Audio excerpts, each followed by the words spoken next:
နောက်တိမြို့မှာပုံနာကြီးဇနီးမောင်နှံ2ယောက်ရှိပါတယ်သူတို့မှာသား4ယောက်ရှိတယ်အားပဲ2ယောက်တို့သူတို့အဲ့ဒီခေတ်ကအာသဗျာငွေကြီး8 သိန်းချမ်းသာတယ်ဟိုတော့က8 သိန်းပြောတာနော်ဒီနေ့8 သိန်းကတော့ဘာလုပ်ဖြစ်မှာလဲ8 သိန်းချမ်းသာတယ်သား4ယောက်ချင်းချမ်းအရွယ်ရတော့အိမ်အောင်ကြတယ်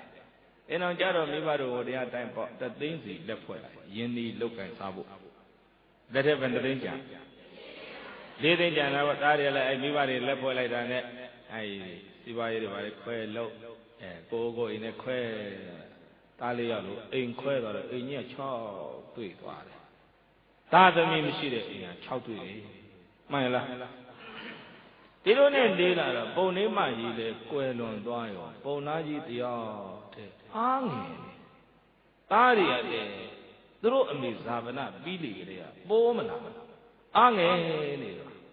အဲ့ချိန်မှာအဲ့သား4ယောက်နဲ့သူတို့မိမ4ယောက်ခေါင်းချင်းရတိုင်ပင်ကြတာအခုဆိုရင်တို့ဖေကြီးတယောက်တည်းဖြစ်သွားပြီအမေလည်းမရှိတော့ဘူးဒီအချိန်မှာတဲ့ဆေးဘေးမီးကိုကြောင်းပြပြီးငါတို့အဖေနောက်ပုံနေငယ်မတယောက်ကောက်ယူလိုက်ရင်ကြံတဲ့ငွေ4 သိန်းနဲ့အတွင်းပစ္စည်းတွေငါတို့ရမှာမဟုတ်ဘူးတဲ့ဂိုင်းတိုင်ပင်ရတာလေကောင်းသားတို့သွားရောက်ပြီးတော့အဖေကိုအားရှိအောင်ပြုစုလုပ်ကြကြတော့ဘယ်ဟုတ်လောဘခေါ်တယ်ဘာနှစ်ခုကိုဘာလုပ်လဲတိုက်တူးကိုတိုင်ပင်ရတာအဲ့မှာတို့ချော့ပြီးတော့အဖေကိုလေပြုစုပြီးချော့တောင်းအောင်သွားရောတိုင်ပင်ပြီးတော့ဟောရတော့ပုံသားကြီးကတော့အားငယ်တဲ့အချိန်ဆိုတော့ဝတ်တာဝမ်းနဲ့ဖြစ်သွားတယ်သားတွေချွေးမတွေမြင်လဲရတော့ငါသားတို့ရဲ့မင်းတို့အမေဇာဗနာပြီးလေကလေးကပေါ်မလားနေနိုင်ရလိုက်တာကွာဆိုဝမ်းတာဝမ်းနဲ့သမီးတို့ကိုယ်ရင်ကိုယ်ရလို့သဘောထားပြီးနေကြတို့လည်းနေကြနေဘောပြောလို့ပြုံးလို့အားရှိလို့ပေါ့ဟိုကတော့မျက်စောင်းထိုးနေငွေ4 သိန်းအိမ်နဲ့အတွင်းပစ္စည်းတွေမျက်စောင်းထိုးနေအဲ့မှာကျင်းတဲ့လောက်အောင်ဂရုဒီဇိုင်းနဲ့ပြုစုလို့ပေါ့ဒါတွေကလည်းချမ်းသာအောင်ထားချွေးမရကောင်းမချက်ပြုတ်ကျွေးပြုတ်ပျော်လို့စိတ်ထားကိုမမြင်ဒီလိုနဲ့ကျင်းတဲ့လောက်ပြီလဲဆိုညတညပေါ့လာရက်လည်းကားလို့အင်းရှိကွက်ပြမှာပုံနာရက်တုံးလုံးသားတွေကပေါင်းနှိပ်ခြေစလုံးတွေနှိပ်ချွေးမတွေလည်းရက်ခတ်လို့ပေါ့အဲ့မှာစရောသားကြီးอ่ะပြုံပြုံနဲ့ပုံလိုက်အဖေသားတော့ငါသားရဲ့အဖေနောက်အိမ်တော်ပြုတ်ဖို့တော့စိတ်မကူးပါနဲ့နော်တဲ့ဆိုတော့ဘာလို့တော့ငါသားရဲ့ဩဖေနဲ့ဒီရွယ်ကြီးကြာကမှဒုက္ခတွေအဖေများမှာဆိုလို့ပါတဲ့အကြီးဆုံးကစတယ်ဒုတိယသားလည်းဟုတ်တယ်ပြီတဲ့ပြီးတော့ကျွန်တော်တို့ကလည်းကိုယ်စီးပွားရေးကိစ္စတွေနဲ့ဆိုတော့အဖေစီအမြဲတမ်းကြီးနေဖို့ဆိုတာလေမလွယ်ဘူးဖေတဲ့ဒုတိယသားစတယ်တခါတတိယသားလည်းဝင်ပြောဟုတ်တယ်ဖေတဲ့အခုအဖေလည်းတယောက်တည်းဖြစ်နေပြီတဲ့ကျွန်တော်တို့ကလည်းအမြဲနေတော့မဖြစ်ဆိုအဖေဒီလိုလုပ်ပါလားတဲ့ဘယ်လိုတော့ငါသားရဲ့ဆိုတော့အဖေလက်ထဲကြံတဲ့ငွေ4 သိန်းတဲ့ကျွန်တော်တို့စီးပွားရေးလေးဗာလေးတိုးလို့ချက်လို့ရအောင်ကျွန်တော်တို့ညီကိုလေးအောင်3 သိန်းစီခွဲပေးပါလားတဲ့နှဲ့နေတာပုံနာရလဲဟုတ်တယ်နော်ပေါ့အဲ့မှာအငယ်ဆုံးသားတယ်ဟုတ်ပါတယ်ဖေအားတဲ့ဒီအင်းကြီးတဲ့ဖေတယောက်တည်းပြင်းစရာကြီးတဲ့6တွေ့နေညင်းငွေစရာကြီးတဲ့အဲ့တော့အဖေအားဒီအင်းကြီးရောင်းပလိုက်ပါတဲ့ကျွန်တော်တို့ညီကိုလေးရောက်ခွဲပေးပေါ့တဲ့အဖေပြောတယ်လို့ကျွန်တော်တို့ညီကိုလေးရောက်တလှည့်စီလိုက်နေရတာပဲဖေရဲ့ချွေးမာတယ်လည်းဟုတ်သားပဲဖေနဲ့သမီးတို့ရှိသားပဲဘာညာအစင်းဘိမ့်တက်လို့ပုံနှမ်းကြီးကယုံတယ်ဗျသာသမီယုံဇုံလုံးကမ်းမဲ့ပုံနာခင်ဗျားတို့ကြည့်ယုံညပေါ့အဲ့မှာအိမ်ကြီးလည်းရောင်း၄ပုံပေါ့အကုန်ခွဲပြီးကုန်ရောဘာမှကြံတော့သူတို့ပြောတဲ့အတိုင်းသားအကြီးဆုံးအိမ်အရင်လိုက်ပြီးတော့နေပါလေအစတော့ဟုတ်တာပေါ့ခွဲပေးတဲ့ပစ္စည်းလေးတွေလည်းကုန်လာရောမကျွေးချင်တော့ချွေးမှာတွက်ကတ်တာကြာတော့ဟိုအိမ်တွေတော့မသွားတော့ဘူးလေတူတယ်ပေါ့စိတ်ထဲမှာအောင့်လာကြာတော့မအောင်နိုင်တော့အားကလည်းမကြွေးချင်အဲ့မှာညနေခင်းတခုပုံသားကြီးရေချိုးစိတ်ကနေရေချိုးပြီးတော့ပြန်လာတောင်းဝင်းလေးထားရေတနုတ်ကလေးပခုံးပေါ်တင်းပြီးပြန်လာအဲ့မှာအိမ်တကားလည်းဝင်မဲ့ကြံဟောချွေးမကတကားပေါက်ကလည်းခါထောက်ပြီးတော့ရန်တွေ့တယ်တဲ့ပုံသားကြီးဘယ်သူကရန်တွေ့တာ Yamana Ponaji, the Yatin, the Zita Potata Horita Ji are Tatawataya, Uza the young Wigulagan, Tatan, the town of Uza the young Wigulagan, Dina Bubi, Yelomia, Atike, Shilo, La, Topi, Siri, Quapirua. Hi, Taji, the Abu Birula, the town Bubirula, Toha, Biruan, not easy, a Turu, baby. Saro di Engiva, Lade. Kata Biro, the Gabaka, Nebaduyan, Tida Budana Janeta, Doyodo, Igrada, Imegan, Toya Lango, Nazana, Tiki, Totimia, Matilula, Janetari, Indware, Lamatilula, Jamalai, Pome, Badua, Yantoinere.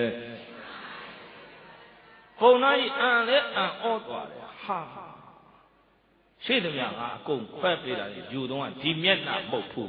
Nata was the limay mayo a champion be town at all that way. Minga over day. Minga Konaja Shayam over Nequa.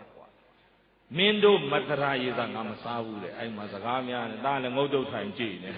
Do I dream I'm doing me? I'm a Zagamia young chip here, 2 dear, ta a Yautwari. Ponaji Bay ya. Dodia die and a Yakale Jarom, Juji. Totaba. Same of you, Jampa Bisha, Ramia Yam Chit, Tadia ta a yacht, Tadia ta and a deep boat terror. They bet Jesu Mamati, Jesu Mati, Majuichimbu. I'm a Zagamia Yam Chit. Not so. The Amen. I Tadia that in a Zagamia Yam Chit, to Nenere. စိတ်အားကတော့ငဲ့သွားပြီတာငယ်လေးရဲ့အိမ်မှာငါကောင်းချတော့မယ်ချွေးမလေးလည်းငဲပေးမယ်သဘောထားပြေတံကောင်းရဲ့လို့နောက်ဆုံးသားအိမ်ရောက်လာပါတယ်ရက်ကလေးနည်းနည်းကြားလာတော့ချွေးမကသူ့ယောက်ျားကိုပြောတာတော့အဖေကြည့်လို့အောင်တယ်အကိုတို့အိမ်သွားမဲ့ပုံတော့မပေါ်ဘူးနော်ကြည့်လို့အောင်တယ်ကဲကျွေးခြင်းလို့လားမကျွေးခြင်းလို့လားသားဖြစ်တယ်ဆိုတာလေသူမိမကိုပြောတယ်ကွာမင်းတော်တယ်လို့ပြောတယ်လို့ကြည့်ချက်ကျွေးလိုက်ပေါ့တယ်မနေနိုင်တဲ့နဲ့တွားလိုက်မှာပေါ့တယ်ကဲကျေစုသိလို့လားမသိလို့လား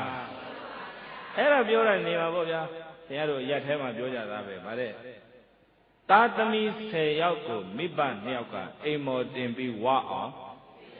ကျွေးနိုင်တယ်သားသမီး10ယောက်ကမိဘ2ယောက်ကိုဝအောင်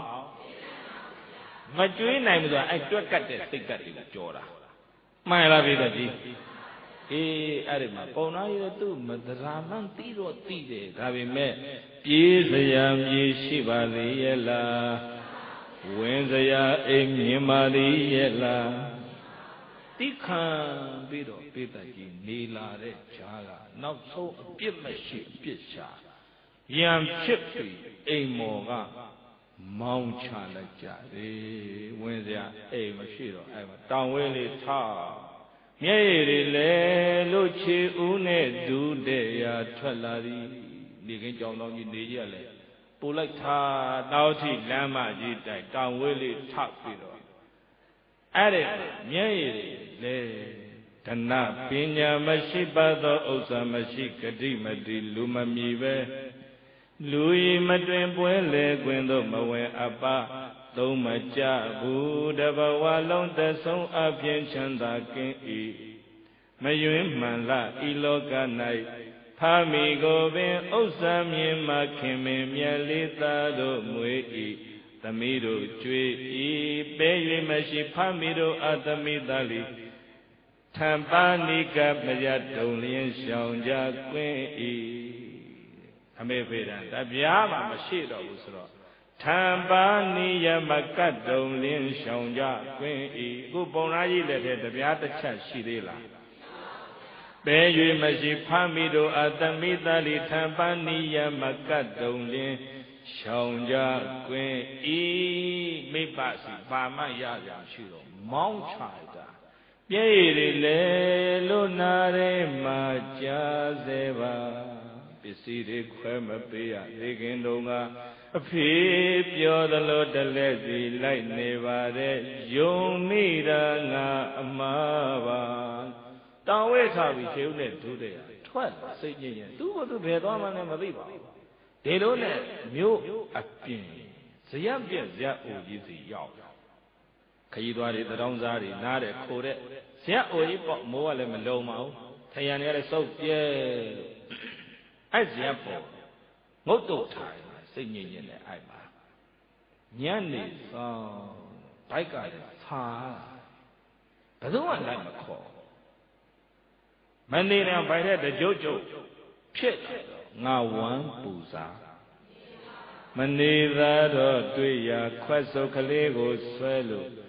နီးရရက်ွက်ထဲမှာအိမ်ပေါဝတွေတောင်းစားရတဲ့တထောင်စားကြီးဖြစ်ရှာသည်ပုံနာကြီးပါဖြစ်လာဘသူတွေပြစ်ထားလို့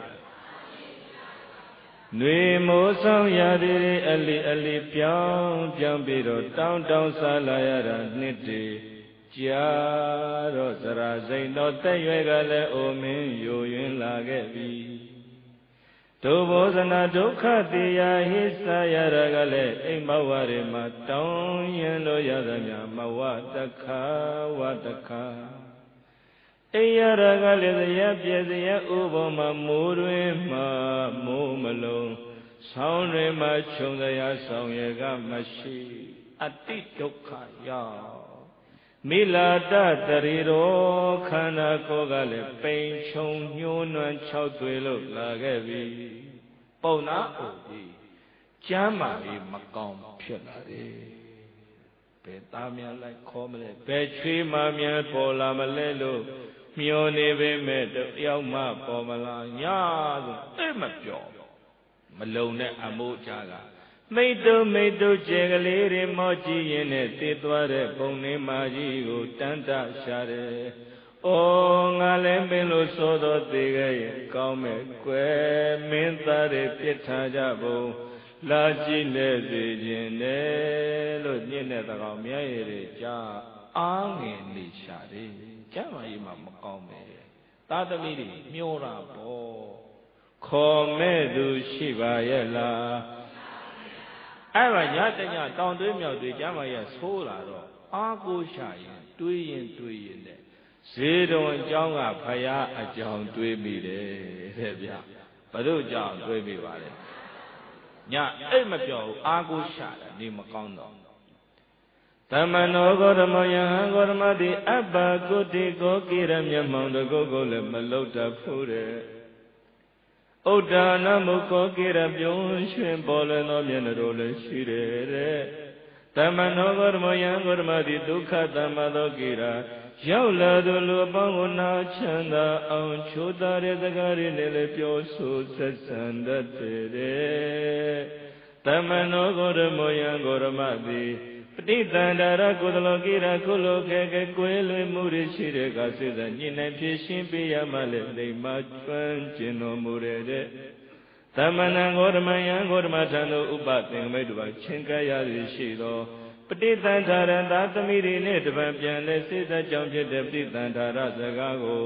လပိတုံရရင်ငါတက္ကတကောင်းရဤဣတိဤကဲ့သို့ဗြဟ္မဏောပုံနာအိုကြီးသည်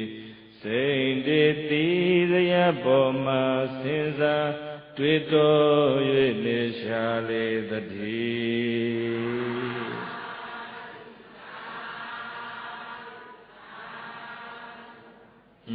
ရန်ကုန်မှာထံကိုသွားရင်ရှင်ပြေနိုင်ကောင်းရဲ့ဆိုပေးမှမနဲ့စောကြီးတောင်ဝင်းလေးထောက်ပြီးတော့ခွက်စုပ်ကလေးလက်ထဲဆွဲဈေးတွန်ကြောင်းဘက်ကိုထွက်လာရိုင်းနဲ့အယိုးပေါ်အရင်တဲ့ကျမ်းမာရမကောင်းမြတ်စွာဘုရားသိတယ်ဘုရားကိုရိုင်းနဲ့ဈေးတွန်ကြောင်းတိုက်ထဲဝင်လာဘုရားစောင့်နေအနားလေရောက်တော့မြတ်စွာဘုရားကကရုဏာတော်နဲ့နှုတ်ဆက်တယ်ကေနုတွန်ဗြဟ္မဏလူခောလူခပဝရနောဗြဟ္မဏပုံနာကြီးလူခောနုခောသားရည်တွေကလည်းပိန်ချုံခေါင်းမှာ၆တွေ့လွန်လှပါရက လူခပဝရနောဝလာတဲ့ဝယုံတွေကလည်းဟောင်းတော်စုပ်ပြတ်နေပါရောကိမ့်ဘလို့ဖြစ်လာတာလဲလို့မြတ်စွာဘုရားကစုပ်ပြတ်နေတဲ့အဝတ်တွေကြည်ညှိုးနှွမ်းနေတဲ့အသားအရည်တွေကြည်ပြီးတော့နှုတ်ဆက်လိုက်တော့ဝမ်းနဲ့ဝမ်းသာဖြစ်လာတယ်တထောင်စာဆိုတော့လူတွေကအရေးမှမဆိုင်ပဲမြတ်စွာဘုရားကကရုဏာနဲ့အဲ့မှာနှုတ်ဆက်ပြီးတော့မတော့လမ်းဖွင့်ပေးလိုက်တာပါယင်ထဲမှာခံစားချက်တွေပြည့်ကျကြတော့ဝမ်းသာဝမ်းနဲ့ဆို့သွားတယ်ဘောဂောဓမ္မရှင်ဂောဓမ္မမေကျွန်းတို့မသတ္တရောလေးရောက်ကုန်သောဗုဒ္ဓသာရောတိတန်တိရှိကြပါကုန်ဤတိတုကျေးဇူးတရားနာမလဲတဲ့သာသောကြီးတို့သည်ဒါရေသူတို့မယားရနဲ့တန်ပု္ပ္ပာတိုင်းပင်ပြီးတော့မှကျွန်ုပ်ကိုကရာအိမ်ကနေနိခမေတိနှင်ထုတ်ထားကြတာနှစ်တည်းကြာပါပြီခုတော့ကျမ်းမာရေးကလည်းမကောင်းမတောင်းနိုင်လို့ပြီမို့အာကိုပါရစေဖယားကိုလျှောက်တော့မြတ်စွာဘုရားကပုံနာကြီးမပူနဲ့အာငယ်သူကိုအပေးပါလဲနေသူသူပေးရမှာဖယားလန်းစဉ်မရတာပဲလေမြတ်စွာဘုရားကြောင်းမော်ခေါ်သွားတယ်အဲ့မှာကြပြာငါပုတ်သင်ပေးတယ်ကြပြာပဲနဲ့ပုတ်တယ်ပုံနာကြီးတဲ့ဘာမှမပူနဲ့ဒီကြပြာတွေကိုမမေ့အောင်သင်ဆောင်သွားမြို့လေကောင်မှာသင်တို့ပုံနာတွေစီဝေပွဲရှိတဲ့အခါဒီကြပြာကိုရွတ်ပါအဲ့စီဝေပွဲသင်သားတွေလည်းပါလိမ့်မယ်တဲ့အဲ့ကြပြာတွေသင်မမေ့အောင်ဆောင်ထားပြီးရွတ်ပါသေချာပေါက်ဆင်ပြေလိမ့်မယ်တကယ်လားရံဂေါတမဩပုံနာကြီးတကယ်ပေါ်တယ်ဆိုတော့ကျေးဇူးပါပဲရှင်ကြီးဂေါတမကျေးဇူးမမေ့ပါဘူးသားသမီးတွေတကယ်အစ်ပြေကျွန်တော်ကျေးဇူးဆက်ပါမယ်လို့ဆိုပြီးတော့အဲ့ကြပြာလေးတွေတွတ်မေ့ပါဆိုလို့လမ်းတစ်ချောင်းရိုးရင်းနဲ့ပြန်လာအဲ့မှာအိမ်ဘဝတွေဝင်တောင်းကောင်းကောင်းမကောင်းကောင်းဇေယပြန်ရောက်တော့စားညာကြတော့ဒုက္ခမြအိမ်မပျော်ရှာဘူးကြပြာလေးတွေမေ့ပါဆိုလို့သကောင်ကြော်တဲ့အထိစိတ်ထဲနေရွတ်နေရဲ့အချိန်လုံးမှအိပ်ပျော်သွားတယ်မနဲ့စောကြီးအဲ့မှာထားအေးမဝတော့ပေါ့တောင်းဝဲလေးထောက်ခွက်စုပ်ကလေးဆွဲအဝစားတွေလည်းလဲစရာမှမရှိတော့စုပ်ပြတ်တတ်အယိုးဘောအရေးတဲနေရှာပြီကောင်းကောင်းမတောင်းနိုင်တော့စားတော့ကဘယ်ဝမှာတော့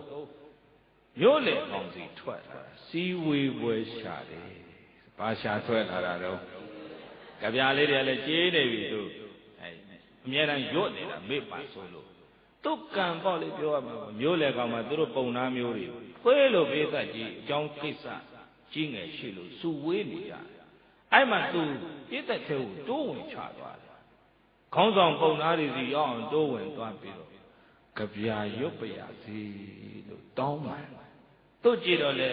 အယိုးပေါ်အေးတဲ့ရိုင်နဲ့ကြမ်းပါရတော့မကောင်းဝတ်စားတဲ့စုပ်ပြတနာတာနဲ့ခေါင်းဆောင်ပုံနာတွေရွတ်ပါတဲ့ဆိုစင်မြင့်မော်တင်ပေးတာပုံနာအိုရေပဲပေါ်ရောက်ပါတောင်ဝဲလေးထောက်စင်မြင့်မော်ပေးတကကြည့်နေဘယ်ကပုံနာအိုကြီးလဲပေါ့အဲ့ချိန်မှာသူတောင်းပါဘွန်တော်များလာတောင်းတော်အိုပုံနာပြိတ္တအပေါင်းတို့ဟန်ကျွန်တို့တိတုံမကန်တင်တို့အားကာဒါယောကြဗျာတို့ကိုပါတိတုကမောရွတ်ပြခြင်းစံပါပြီကြဗျာရွတ်ပြခြင်းနဲ့ဘာရွတ်ပြမယ်တုနာ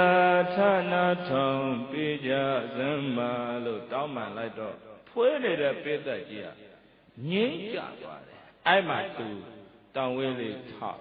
အဲ့တောင်ဝဲပေါ်မှာညာဘက်လက်ကလေးတင်ဘယ်ဘက်လက်ကခွက်ဆုပ်ကလေးကိုဆွဲလို့တောင်ဝဲပေါ်တင်ထောက်ထားတဲ့အဲ့ညာဘက်လက်ဖမိုးပေါ်မေးလေးတင်ပေးမှဖယားတင်ပေးတဲ့ကြဗျာကိုသူဝမ်းနဲ့ပန်းနဲ့ရွတ်ထားပုံနာအိုကြီးမာရွတ်ပြီယေဟိจติနန္ဒသံယေဇံဇပပမိချိသံဒီရမန္တရေသံဗုချာဩသဗ္ဗပရန္တိစုခရာ Bondo miala dono bona preta abondo mijendo yi podrajen Jesu daya namalere tazo jiro di Ye podrajen tazo jiro di anadawa Jesu daya namalelu ago ataya le mayaja bago Jadi muewa biboy laja gono yehi boderihi ajenta rojang behanjono dinande san nitewanda shigaya wa I Yesa ajenta roi babansa sensi yumi yan sidin chanda ne pidong jewa tote mogo lebe echesan chenolula taunda geba I Hori tali yomwila lobe turu go shafwe lukain tui muya zin karunga turu myana miya layin cheno yima banti wanta nigeba I Einong yeta chabyano lebe turu ye chiva yeri siva yeri tute sijin lolo shidamya akong kwe piro pigeba dire Kapya yo yene mye yiri tui tui cha ne share Dani idani kuchinga marota Khwiro di tukaran we kuwarin di iwa inde Mawin nai ong hong piro tamye cha dalo Tiro chila bare jiva tute sijin bare sore Tazu jiro di Dari duru mayari netan bosa taimin piro manjunoko Warenti imawaga nisi yan tripiro Tami jabago ilo yoyin ne We nire myeri jaga ni taga bauma Kha thao piro yan trip nire chwima myana Miyong la re Nange baiso kale ne Si ja la re myeri to niro pitaka Tana Bona oyi tana Nying pido na thong di jade chwima Arima tu wane panene Dutiya kapya Set yuti Asanda kiraman jama Ta di basare Rakasa bodara rupina Dijahandi bayogata O di jahandi vayogada Bondo miala dono bona prita abondo Atanda turo mohoyo malagono mejono I Buddha Tazo yiru di manjano ye poma zamma kira yoma yanja Yese jali gonzwa Nyayri si jadare Tu yoyin Atane le tona Atanda duro maho yoma lagono mejano I Buddha tazo jiru di manjano poma Zamma kira yoma yanja yesacha begonzwa Rakada yakha baluro di Buddha rupena tatami yong chondabin tata di ape huye Badare kira nuka chota boyan khoso laja gombi dei Pesiri kwe me peya rigin noga api ne Aboyan no pyaga li chujo tada khoso geja badire Yakuchi maro jino ye tari ma hopa liza Turu sima balusi nevi Tine lo nange baizo kli ne mya yeri tok lai Aiba Tu yutta Idani yakuchi nga ma wayo gatan Now some busy ma aywe yaung ne bi phit de manjono ko Zahanti yese manya sompyekha tha ja ba gong I Taung yin lo le ma sa nain do de naw song yue ma jano ko ye set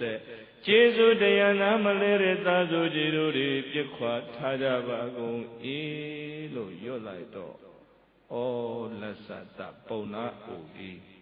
Tatami de sompyekha tha ya da ba la Ato might de tatami de ba la lo Pona yi tana bi pitaka Ai tu tari Doda twat ne jade Adi chima Pona o I ga Wane panene Tatiya kapya ko Set pido yop pare Asoba jino nirvogo Karanga apaniyati balakanam bidaratiro baragare subekashati O baragare subekashati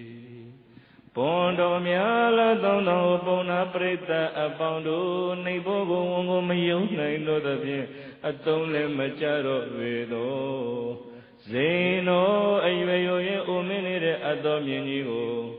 Karana sadya tausya myeyi asama paniyati iwa myinshiniga Pesha sumbyewe tajadalo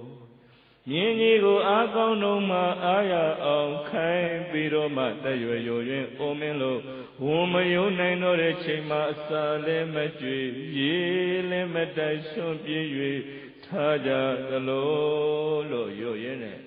Myai buri si jala Nanga ban sokale ne taulai Tu tari Atika pyore sagari Chia yene ma so ne Jekwe lare Balagana chidu daya namale Suja maijare Tazu jiru di Pita tiro lukai masana Nore phagen oji go Karana sadya tausya sa asama paniyati Pesha sumbyewe tajaba I Pita tiro lukai masana Nore phagen oji paragari tudurba emawa rima Bhikkati kwele swewe Taungyan sa tauk niyaba I Tu bawa phiyane kaite kabyari Phiyaga tinpe lai to wane pande Yutsu yene myeyi ja Aima pitaka O lasa tato Taung sayare asingu yaudi Aung yesete tatamire wala Tawele thakdo Ayuba ayite lo lethe ma khwaso kle ko swet Pona oyi tanali Vedaka tare bo dhoda thwele Bedu bewari phit male lo ti chin la Dane titi ko vena ko Akek khat ne jade အဲ့ချိန်မှာသားလေးယောက်ကဒီတဲ့ပါတော့ကြပြားတွေကလည်းသူတို့နဲ့ပတ်သက်တယ်တော့မျက်စိမျက်နှာပြက်နေကြတယ်တဲ့မိဘပြက်ထားတယ်သားလေးယောက်မျက်စိမျက်နှာပြက်အဲ့ဒီပုံနာလေးယောက်ကိုအနီးနာပေတကအကဲခတ်မျက်ခြေမပြတ်ကြည့်နေအဲ့ဒီချိန်မှာပုံနာဦးကြီးဆို့နဲ့ကြည်ကွဲစွာနဲ့စတုထကြပြားရွတ်ပါတယ် Dando vakirme seyo Yanti bodara anasa Vachandam bigonam pariti Atho chandam bikukura O atho chandam bikukura Bondo myala dono Bona prita apauno Mechuno iye bodajin Chizu dhyana malere tazo jiro de Anatawa yuti toka mashila Ago achaya le mayaja wago Mi juno idando wa hori tangwe gama Tula che kain thade tangwe li Miao pya pi kain tera Mi juno idando wa hori tangwe gama Sandan chanda ne gonam bi Noa zo noa maikoro ma Wariti makwe aung tamye pinay madhi Sandan chana ne kokoram bikwe zo kwe maikoroma Wariti ema warima taungyan sa taute Akha makai aung tamye pinay madhi Taungwe miao pya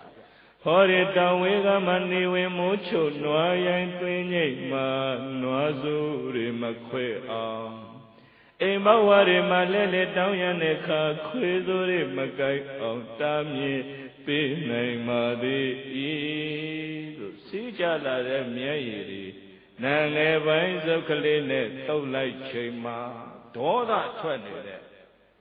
Paitai chiga Pauna ji tana lili Ay myatsi pyatna pyat nede Pauna li yakko myat chay pyat makang Suzu ye ye chi ni do ma Now so kapya Yoshare Andakare puri hoti Gambire gara mirati Tandata anubhavena khalitawa Pati taichati Bondam yala tondam upona preta Apautu mijuno itano wa hori tangwe gama န္တကာရညင်းနဲ့သံဃာမိုင်းမှောင်မှာပူရိဟောတိရှေ့ဆောင်လမ်းပြဖြစ်ပါသေး၏ကံမီရရေစိတ်တန်နဲ့ချောင်းနဲ့မြောင်းနဲ့စေမကာရန်ထောက်ဆန်းရကိုဧရတိရပါသေး၏ဟောဒီတောင်ဝဲကမှညအမောင်တဲသွားတဲ့အခါခလုတ်တိမတိုက်အောင်ရှေ့ဆောင်လမ်းပြဖြစ်ပါသေး၏မိုးရင်ကာလရေစီးတန်နဲ့ချောင်းနေမြောင်းနေတဲ့ကိုဖြတ်ကူတဲ့ခါမှာကြိုက်နေကျင်းနေတဲ့မကြောက်ဟောဒီတောင်ဝဲကထောက်ဆန်းရပါသေး၏ဒန္တတတိတံဝိယာနုဘဝေနအစွမ်းတတိအာနုဘောကြောင့်ခလိတ်တဝပိချော်လေတဲ့ခါမှလည်းပဲပတိတိတ်တိတဖမပြတ္တံရာဖြစ်ပါသေး၏တသမရကြောင့်မေကျွန်တို့ဤတန်တို့ဝဟောရိတောင်းဝေသည်သာလျင်တေဟိထုကျေးဇူးတရားနာမလဲတဲ့သာသောကြီးတို့ထဲဘေယောအတုံးကြသဖြင့်လုံးဝမြတ်ပါပေတော်သည်တကား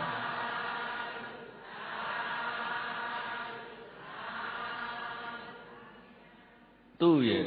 သားတွေတောင်ဝေးလောက်မှအာမကိုရတဲ့အကြောင်း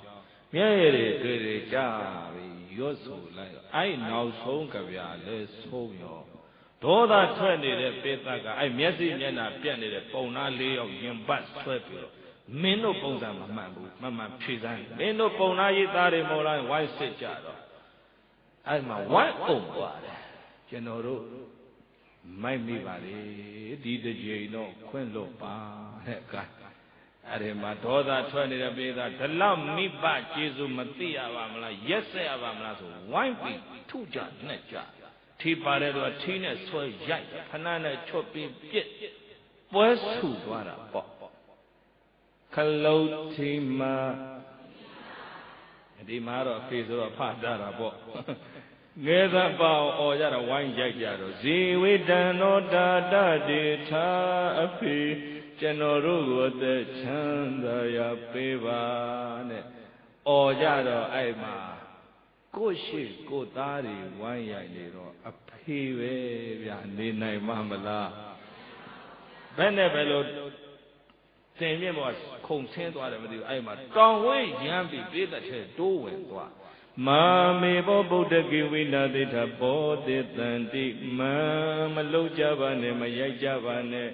မတတ်ပြမပြည့်စည်ကြပါနဲ့ကျွန်ုပ်ရဲ့သားတွေမှာပါပြစ်မှမရှိပါသူတို့ကျွန်ုပ်ကိုပြုစုလုပ်ကြွေးကြမှာပါမရိုက်ကြပါနဲ့ဆိုရမ်းပြီးတော့ဝင်ချတာမိဘမေတ္တာတဲ့အံ့ဩဖို့မကောင်းလားဒီနေရာတော့စာဖတ်ရင်းနဲ့ကြောက်တော်မှာပဲတိတ်မကြိုက်ချင်ဘူးဟာလားဆိုလက်ပိုက်ကြည့်နေလိုက်ပါလို့သူကဖေပဲကိုကဖေမှမဟုတ်ပဲဒါတော့ဘယ်လိုလုပ်ကိုချင်းစားလို့ရမှာတော့ဘုန်းကြီးသားသမီးမှမရှိပဲဘူးနော်အဲ့တော့အဖေဆိုတော့မနေနိုင်ဘူးကျုပ်ကတော့ငါလားဆိုလက်ပိုက်ကြည့်နေလိုက်ဟုတ်တယ်လေစိတ်ကတိုးနေအောင်ဒီလောက်မိပါပဲကျမ်းပါရင်မကောင်းဘူးအယိုးပေါ်အရေးတယ်အဝတ်စားရတဲ့စုပ်ပြတ်တတ်ပြန်ခေါ်ဖို့မသင့်ဘူးလားသူတို့ခေါ်ရလားအဲ့ဒါပေါ့ကျုပ်ကတွေးတယ်ဆိုတာငါသာဆိုပြစ်ထားရမှာလို့ကိုကဖေမှမဟုတ်ပဲကိုကဖေကိုနေနိုင်ရလားမရိုက်ကြပါနဲ့ကျွန်ုပ်ရဲ့သားတွေမှာပါပြစ်မှမရှိပါတောင်ဝေးရန်ပြီးဇွတ်တိုးဝင်ချသွားတာသားလေးယောက်ကသူတို့အဖေအော်ပြီးဝင်လာတော့အာသင့်ပြီးတော့ကြည်နေကြတယ်ပုံနာကြီးရဲ့ဇုတ်ဝင်တာတော့အဲ့မှာရိုက်ကြနှက်ကြတဲ့ပေးတဲ့တွေကလည်းပုံနာကြီးအားနာတာလေမင်းတို့နောက်တစ်ခါပြစ်တာအဖေတတ်ပဲ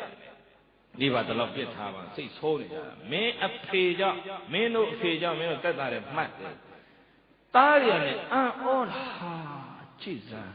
နှစ်တည်များစွာတို့တွေပြစ်ထားပေမဲ့အဖေစိတ်မနာနိုင်ပါလားလို့မိဘမေတ္တာနားလည်းပြီတာလီရောက်ဘုသူမေတ္တာနားလည်သွားပြီအပေါ်ရနားလည်တာမဟုတ်ဘူးနော်ခင်ဗျားတို့ခေတ်စကားနဲ့ပြောရင်ဟတ်ကိုထိသွားတာဟုတ်တယ်လေနေကြည့်နေတာဟာတို့ဖေဟဲတို့နှစ်တည်များစွာပြစ်ထားတာစိတ်မနာနိုင်ပါလားလို့ဘုသူမေတ္တာနားလည်ပြီ အပေါ်ယံမဟုတ်ဘူးနော်ခံစားပြီးတော့နားလေတာအဲ့ဒီအတိကမှယင်တဲ့စွဲတယ်စိတ်ချပါတဲ့ကျွန်တော်တို့အဖေနှစ်တည်များစွာပြစ်ထားပေမဲ့စိတ်မနာနိုင်တဲ့အဖေမေတ္တာမိဘမေတ္တာကျွန်တော်တို့နားလဲပါပြီစိတ်ချပါကျွန်တော်တို့ဒီနေ့ကစပြုစုပါမယ်ဆိုဂရိပေးပြီးအဲ့မှာဖခင်ကြီးဂရင်ညောင်ဆောင်ပေါ်တင်းသားလေးယောက်တောင်းတောင်းတယ်ထမ်းအိမ်ပြန်ခေါ်သွားတာပုံသားကြီးဘယ်ပြန်ခေါ်ပါအဲ့မှာအိမ်လဲရောက်ရောဖခင်ကြီးကဂျီးလက်လေးသစ်ပေါ်သတောင်းစားဆိုတော့ပြည်သားကြီးရေလည်းဘယ်ချိုးချိန်မှန်ပါတော့အဝတ်ကလည်းလဲစရာမရှိအဲ့မှာအိမ်လဲရောက်တော့နတ်သားရေအိုးတွေနဲ့စိန်ပြီးတော့ရေချိုးပေးနတ်သားရေနဲ့တန်ရှင်းအောင်ရေချိုးပေးအဝတ်သစ်စားသစ်တွေလဲပေးဘသူမေတ္တာနားလဲပြီနားလဲတော့မပြုစုလားအဲ့မှာတေချာတန်တန်ရှင်းရဲ့အဝတ်တွေလဲပေးပြီးသူတို့မိမလေးယောက်ခေါ်တယ်သားလေးယောက်လုံးကလာအောင်တဲ့မင်းတို့တဲ့ဒီနေ့ကစပြီးတော့တဲ့မင်းတို့ငါတို့အဖေကိုဖခင်အရင်လိုပြုစုလုပ်ကြွေးရမယ်တို့မှအဖေပေးတဲ့အသက်ပဲရှိတော့တယ်တဲ့ကဲခေါ်ပြောဒီနေ့ကစပြီးတော့မင်းတို့တို့အဖေကိုအဖေရင်းလိုသဘောမထားနိုင်ရင်တော့ညောင်းညိုပင်စကန်းကလမ်းခွဲစိုးအဲ့လိုပြောရတဲ့လူဒီတဲ့ဘယ်နှယောက်ပါတော့မသိဟမ်အေးတိုင်မပဲလိုက်တော့မိုက်ဖက်ပါကြတာများသည်မိဘပြောတော့တလားမရပြောတော့အဲ့တော့ခင်ဗျားတို့စာရီဆိုထားလို့ကျုပ်ကပြောတာပါအခုကြည်သားကညောင်းညိုပဲစကားကမင်းတို့နားခွဲတော့တဲ့အမေတို့အဖေကိုမင်းတို့အဖေရင်းလို့သဘောထားပါသားတွေကနားလည်သွားလို့မိဘကိုပေးတဲ့ကြီးပြုစုတော့ချွေးမစော်ကားရဲ့ပါမလားသားတွေကရှေ့ကစော်ကားပြရင်ချွေးမပေါ်မစော်ဘူးလားတဲ့နောက်တော့ကြုံဘူးတော့မသိအဲ့ဒီမှာသူတို့ကလည်းကောင်းပါပြီတဲ့ဆိုနေ့စဉ်ကောင်းကောင်းမွန်မွန်ချက်ပြုတ်ကျွေးအဲ့နေကစပြီးတော့အကိုကြီးကဒီလေးတို့တဲ့တို့ဖေမသေးခင်ကျွေးရမှာကွာတဲ့အဲ့တော့အကိုကြီးအိမ်မှာစုပေါင်းပြီးတော့တို့နေ့စဉ်တူတူကျွေးအောင်ဆွမ်းလေးအုပ်အကြီးဆုံးအိမ်မှာစုပြီးတော့ကျွေးကြတယ်ချမ်းသာမသွားဘူးလားစိတ်ပျော်တော့ကိုယ်တို့လာတယ်ဗျစိတ်ကလည်းချမ်းသာကောင်းမွန်ချက်ပြုတ်ကျွေးစားလည်းကောင်းတော့ကြာတော့ပြည်သက်ကြီးသားရည်တဲ့စိုးပြေးတော့ဝါသူ့ကိုယ်သူပြန်ကြည့်ဩငါဒီလိုချမ်းသာတာနေရတာဒါယံဂေါရမကျေစုဘသူကျေစုတဲ့ယံဂေါရမကဗျာတွေငါသင်ပေးလို့ဒီကဗျာတွေကြောင့်ငါဒီလိုချမ်းသာတာနေရတာကျေစုတရိယာတဲ့အဲ့မှာတနေ့မှသူတို့ပုံနာတွေဆိုတာရေးနာရေးမှာမန္တန်ရွတ်ရတော့ဗျမန္တန်ရွတ်ရကနေပိတ်ပိုင်းစဒဇရလာတော့ဘုရားစီသွားပြီးတော့ကျေးဇူးဆက်တာပါသင်္ကန်းဖြစ်နေချုပ်ဆိုဝတ်ပါတဲ့အရှင်ဘုရားကဗျာတွေကြောင့်တပည့်တော်ဘာလို့ဆိုချမ်းသာနေအဲ့မှာမြတ်စွာဘုရားကအလူခံပြီးတရားဟောလို့တရဏဂုံတည်ပြီးတော့ဗုဒ္ဓဘာသာဝင်ဖြစ်သွားတယ်ပုံနာကြီးဘာသာဝင်ဖြစ်သွားတာနော်ဗုဒ္ဓဘာသာဝင်ဖြစ်သွားတာငကောတော့ဗျမနကိုးကွယ်တာအခုဘာသာဝင်ဖြစ်သွားတာရှင်ဖျားကိုကျေးဇူးတင်လို့ပါမနဲ့ချင်းအစပြီးတော့တပည့်တော်အိမ်ကိုသားတွေအိမ်ကိုဆုံးလာကြွပါတဲ့သား၄ယောက်လုံးစုပေါင်းပြီးဆုံးလေးအုပ်ပိုးပါတယ်ကျွေးပါတယ်နှစ်အုပ်လူပါတယ်ကဲဘုရားလည်းသူတို့တမိသားစုလုံးတရားတည်ပြီးတော့ကြွကြမ်းဝင်မဲ့ရေမြင်တော့ကြွရတယ်ဗျာကြွပါများတော့သားတွေနဲ့ဘုရားနဲ့လည်းရင်းနှီးလာတယ်မိဘကယရဏသုံးပါးနဲ့နိမသာသမီလည်းနိမပေါ်မိဘတဲ့ကိုယ်တိုင်ဖယားမှန်မတိတရားမှန်လဲမတိသံဃာမှန်လဲမတိလို့တချို့စော်ကားရတာပေါ့တိစော်ကားပါမလားအဲ့လိုမိဘတဲ့ကိုယ်တိုင်ဝေးနေရင်သာသမီတွေပုံမဝေးနိုင်ဘူးလားတရားနဲ့ဝေးလေမအဲလေဒီတခွန်းနဲ့ကိုအိမ်မပါသေးဘူးဗျတရားနဲ့ဝေးလေအဲ့ဒါမှတ်လိုက်အိမ်ထဲမှာတဆူဆူတပူပူတကြက်ကြက်ဖြစ်ပြီးဆိုဘာနဲ့ဝဲပဲဟ အဲ့ကြကလေးတွေအဲ့ဒါလေးရအောင်လုပ်သွားကြအလုံးတွေကစိတ်တွေကပုတ်တောကတွေရဲ့နှမြုပ်ဆက်ဆံရေးဟာခက်ခဲဆုံးအလုပ်ဖြစ်လာလို့ဟိုအိမ်မှာလဲတစ်ချက်ချက်ဒီအိမ်မှာလဲတစ်ချက်ချက်မိသားစုတိုင်းစုလို့ပွဲချက်ချက်တရားကိုဖဲခုတရားဖက်သွားပြီသားတွေလည်းဗာဖက်သွားပြီလို့တရားဖက်သွားတော့ဟိုတော့လို့တစ်ချက်ချက်ဟုတ်သေးလားဟောတော့တော့ဒီအိမ်ကြီးစားနေရလာပေးတော့က2သိန်းစီအဲ့ဒါကြောက်သွားပြီဘာဖက်လိုက်လို့အဲ့မှာဘုရားနဲ့သားတွေပါရင်းနေတနေ့မှာအဖေတဲ့ကျွန်တော်တို့ညီကို4ယောက်တိုင်ပင်ပြီးပြီတဲ့အဖေအတွက်ကုသိုလ်မင်္ဂလာတစ်ခုပြုကျင်တယ်အဲ့ဒါအဖေဘယ်သူကြွေးမလဲတဲ့မေးတာဟောတော့ကလို့ဗြဟ္မဏဆရာကြီးအဖေကြွေးမလားတဲ့ဟောတော့ကတော့ဗြဟ္မဏကိုးကွယ်တာဆိုတော့အိမ်ဗြဟ္မဏဆရာကြီးပင့်ပြီးကြွေးတာပေါ့အိုးတော်ပြီကွာတဲ့ဗြဟ္မဏဆရာကြီးကကျေးဇူးမများဘူးတဲ့ငါကျေးဇူးရှင်ကဘယ်သူတော့ရန်ကောဓမာကွာတဲ့ရန်ကောဓမာနဲ့သံဃာ900အိမ်ပင့်ပြီးငါရေမရောတဲ့နှုတ်ခဏတွေကတ်ချင်တယ်နှုတ်ခဏစွမ်းကတ်ချင်အဖေသဘောပါလေကျွန်တော်တို့ကလည်းဒီကုသိုလ်အဖေအတွက်ပြုမှာဟောသက်ဆိုင်ရေးပြည်လည်ကောင်းလားဘာလို့ပြည်လည်ကောင်းလားတရားကိန်းလို့ငြိမ်းချမ်းသည်မိသားစုတွေပါကိန်းမှငြိမ်းချမ်းပဲဒီကုသိုလ်ဖေ့တက်ပါတဲ့ဆိုအဲ့မှာချက်ချင်းပဲလောကနာတွေချက်ကြပြုတ်ကြပညာဆင်ကြအဲ့မှာနောက်တနေ့လည်းကြာပေါ့ဘုရားနဲ့တန်ခါ900အိမ်ပင့်ပြီမှရေမရောတဲ့လောကနာစွမ်းနေကတ်တယ်ဘုရားနဲ့တန်ခါတော်တွေလည်းလောကနာလည်းဖုံးပေးပြီးတော့သားလေးရောက်မြတ်စွာဘုရားနဲ့ကတ်လာပြီးမှဝိုင်းပြီးတော့ဘုရားကိုလျှောက်တာဗန္ဒီဘုံတော်ကြီးမားတော်မူလာပါသောမြတ်စွာဘုရားမယံတပိတော်တို့သည်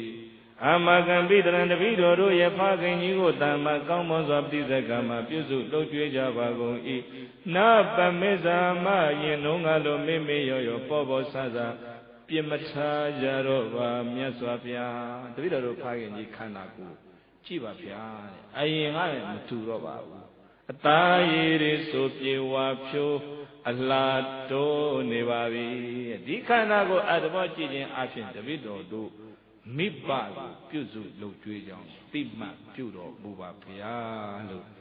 တားလေးယောက်ကလျှောက်ထားတော့မြတ်စွာဘုရားကအဲ့ဒီမှာသာဓုခေါ်သည်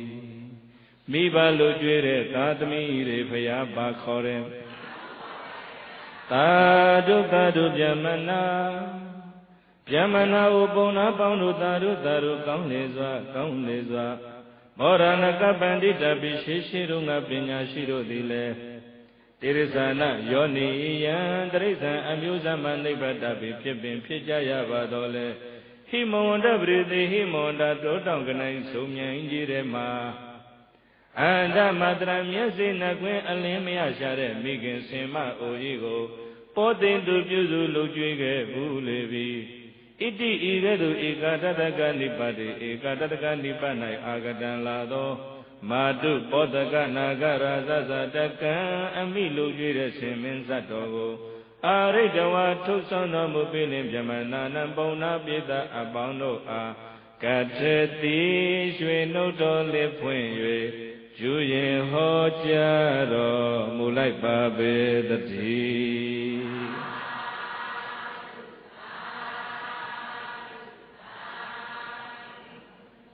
အဲ့ဒီပုံနာတို့ရဲ့ဆုံးကပ်ပွဲမှာမြတ်စွာဘုရားကအလောင်းတော်ဆင်မင်းဇတ်ကိုဟောတယ်တဲ့ပါဇတ်ဟောတယ်အဲ့ဒီဇတ်ကိုဆက်ဟောရင်နောက်ထပ်တနာရီခွဲ2နာရီကြာမယ်ဒုတိယပိုင်းမျောပေါ့တို့လည်းကိုရီးယားကအားကြလို့အဲ့ဒါဆက်နာမဲ့ပေးတတ်တယ်မနေ့ပြင်ညမှာဆုံးကြပါစို့အလောင်းတော်ဆင်မင်းဇတ်ပါဇတ်ဟောပါလေ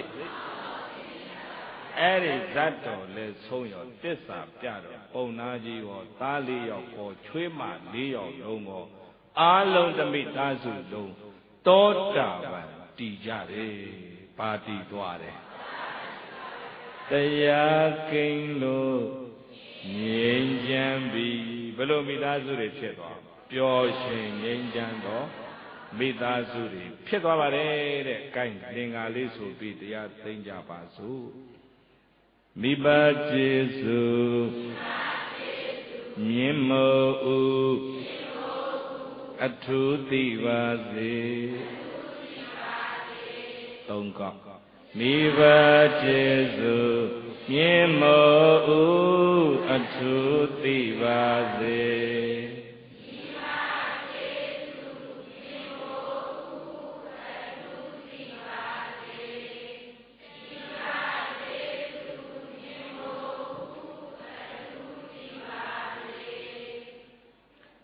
မိဘကျေစုမြင့်မို့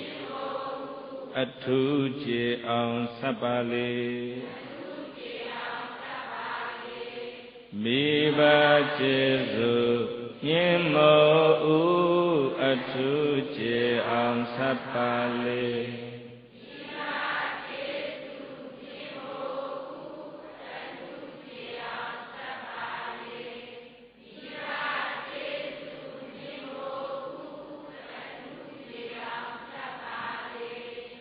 ပျော်ရွှင်ငြိမ်းချမ်းသော